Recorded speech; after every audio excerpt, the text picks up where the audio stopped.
Hello friends, हम छी सोनी झा। आज के बीच में फिर एक गीत लऽ के अयलहुँ हैं। होली के गीत छियै, क्या तो होली आबे वाला छै, तो फिर एक सोचलहुँ अहाँ सबके होली के गीत सुनाबी। तो केहन लागत से जरूर कहब, और लाइक कमेंट सब्सक्राइब शेयर सेहो कऽ देबै, और अहाँ सब अपन आशीर्वाद बनेने रहब। तो सुनू ई होली के गीत। सिया संग में राम खेलत होली। सिया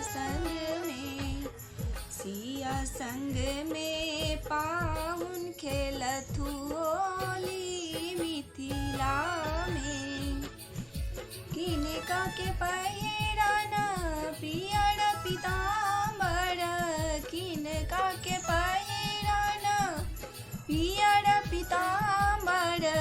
किनका के पहिरन चिरजोली। मिथिला में पाहुन खेलत होली।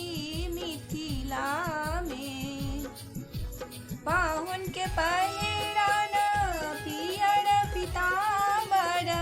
पाहुन के पहिरन पियर पीताम्बर। धिया के पहिरन चिरचोली। मिथिला में राम खेलत होली। मिथिला में किनका के हाथ कनक पिचकारी। किनका के हाथ कनक पिचकारी। किनका के हाथ अबीर झोली। सिया संग में राम खेलत होली। मिथिला में राम जी के हाथ कनक पिचकारी। राम जी के हाथ कनक पिचकारी। धिया के हाथ अबीर झोली। मिथिला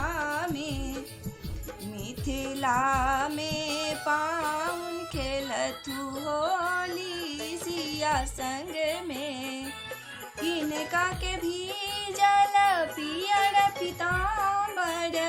किनका के भी